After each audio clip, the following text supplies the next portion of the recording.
Assalamualaikum warahmatullahi wabarakatuh. Halo semuanya, perkenalkan nama saya Dela Sarifah. Saya dari Institut Manajemen UIT Indonesia, Prodi Administrasi Bisnis A. Di sini saya sebagai moderator kelompok 5. Pertama-tama saya akan memperkenalkan anggota kelompok 5 yang terdiri dari William Sasaputra, Muhammad Trigilang, Muhammad Rian Nurdiansyah, Alisah Maharani, Dina Destiani, Silpa Diana Putri, Naila Fatimatu Jahra, Firdanisa Afiliani, dan saya sendiri Dela Sarifah. Selanjutnya ada pembahasan dari rekan saya tentang setup and planning issues. Yuk kita simak pembahasannya. Baik, di sini saya akan menjelaskan tentang meneliti kelayakan usaha di bidang pembiayaan. Nah, jadi seorang wirausahawan ini harus meneliti berbagai pilihan pembiayaan ya tentunya. Nah, pilihan pembiayaan yang mungkin tersedia untuk pengusaha ini dapat kita lihat. Di sini ada yang pertama, ada sumber daya pribadi pengusaha. Nah, contohnya itu seperti tabungan pribadi, kartu kredit, dan lain-lain. Lalu yang kedua ada lembaga keuangan. Nah, contohnya seperti bank, serikat kredit, dan masih banyak lagi. Yang ketiga di sini ada venture capitalis atau pemodal ventura. Nah, ini adalah pembiayaan ekuitas eksternal yang disediakan oleh kumpulan uang investor profesional. Lalu selanjutnya ada angel investor atau investor swasta. Ini adalah yang menawarkan dukungan keuangan untuk usaha kewirausahaan dengan imbalan ekuitas dalam sebuah usaha. Lalu yang selanjutnya ada initial public offering. Ini adalah daftar publik pertama dan penjualan saham perusahaan. Poin selanjutnya ada program pengembangan bisnis pemerintah nasional, negara bagian, dan lokal. Dan poin terakhir di sini ada sumber yang tidak biasa. Contohnya itu seperti acara televisi, kompetisi yang dinilai, dan crowdfunding.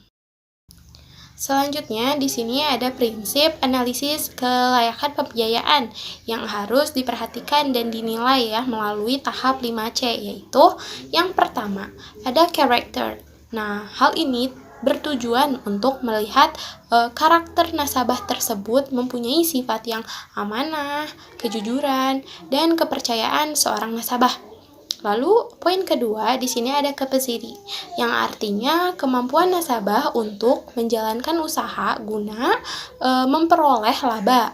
Dan yang ketiga di sini ada capital, yang artinya besarnya modal yang diperlukan peminjam. Nah, hal ini juga termasuk ke dalam struktur modal.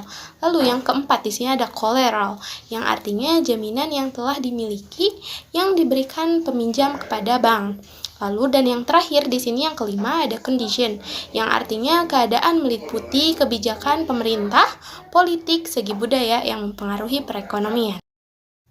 Baik, selanjutnya mari kita bahas di sini ada tentang mengembangkan rencana bisnis. Nah, rencana bisnis yang baik ini mencakup 6 bidang utama, yang mana itu yang pertama ada ringkasan eksekutif, analisis peluang, analisis konteks, deskripsi bisnis, data dan proyeksi keuangan, dan yang terakhir itu ada dokumentasi pendukung.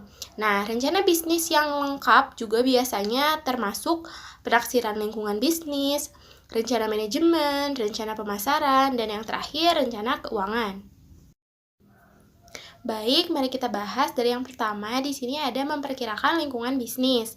Di sini terdapat 3 poin. Yang pertama ada lingkungan ekonomi, yaitu untuk menentukan bagaimana permintaan untuk produk mungkin berubah dalam memberikan reaksi kepada kondisi ekonomi yang akan datang. Lalu di poin yang kedua, di sini ada lingkungan industri, yaitu untuk menentukan tingkat persaingan antar produsen yang lain. Lalu yang terakhir ada lingkungan global, yaitu untuk menentukan bagaimana permintaan produk mungkin berubah dalam reaksi terhadap kondisi global yang akan datang. Selanjutnya yang kedua, mari kita bahas tentang rencana manajemen. Di sini terdapat 3 poin juga. Yang pertama ada struktur organisasi. Nah, struktur organisasi ini mengidentifikasi peran dan tanggung jawab karyawan yang dikerjakan oleh perusahaan. Lalu yang kedua di sini ada produksi. Nah, bermacam keputusan harus dibuat mengenai proses produksi, misalnya seperti lokasi dari fasilitas produksi. Yang ketiga di sini ada sumber daya manusia. Nah, suatu bisnis harus merancang lingkungan kerja yang akan memotivasi karyawan sehingga karyawan tersebut dapat menolong keberhasilan bisnis tersebut. 3. Rencana pemasaran, yaitu ada 1. Target pasar. Profil atau karakteristik khusus pelanggan harus diidentifikasi. Ini menolong dalam menentukan target pasar, yang terdiri dari pelanggan yang pantas untuk profil pelanggan. Kedua, ada karakteristik produk. Perlukan kreativitas yang berbeda dari kita untuk menciptakan suatu produk yang berbeda, agar barang kita tidak dianggap sebagai barang duplikat oleh produsen lain. Yang ketiga, yaitu penentuan harga. Mendistribusikan produk kepada pelanggan haruslah diterangkan, misalkan distribusi langsung dari produsen ke konsumen. Kelima, yaitu ada promosi. Promosi harus konsisten dengan profil pelanggan, yaitu contohnya seperti promosi langsung oleh SPG. 4. Rencana keuangan. Rencana keuangan haruslah menunjukkan bahwa bisnis ini layak dan butuh didanai. Kemudian ada ringkasan eksekutif. Poin-poinnya meliputi 1. Analisis peluang, yaitu A. Mengukur pasar untuk melihat demografi pasar sasaran. B. Mendistribusikan dan mengevaluasi tren industri. C. Mengidentifikasi dan mengevaluasi pesaing. Yang kedua, yaitu analisis konteks. Analisis konteks mengambil perspektif yang jauh lebih luas. Di sini, wirausahawan menggambarkan perubahan dan tren eksternal yang luas yang terjadi di lingkungan ekonomi, hukum, politik, teknologi, dan global. Poin yang ketiga yaitu deskripsi bisnis. Wirausaha menjelaskan bagaimana usaha itu akan diluncurkan, diorganisir, dan dikelola. 4. Yaitu data dan proyeksi keuangan. Proyeksi dan data keuangan harus menyertakan catatan penjelasan. 5. Yaitu dokumen pendukung. Usaha harus mendukung uraiannya seperti pada bagan, grafik, foto, video, dan alat visual lainnya. Selanjutnya yaitu ekonomi berbagi.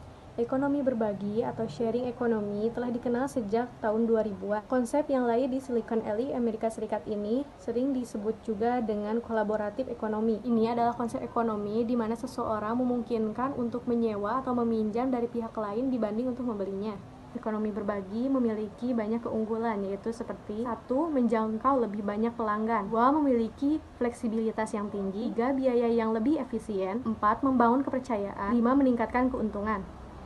Namun terlepas dari keuntungannya, ekonomi bisnis ini juga memiliki beberapa resiko. Dalam hal ini seperti isu-isu berupa privasi, keamanan, dan penggunaan yang tidak bertanggung jawab. Contoh perusahaan yang sukses menerapkan ekonomi berbagi yaitu seperti Grab dan Gojek di Indonesia.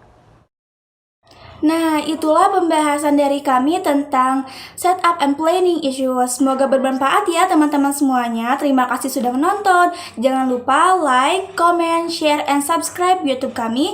Wassalamualaikum warahmatullahi wabarakatuh.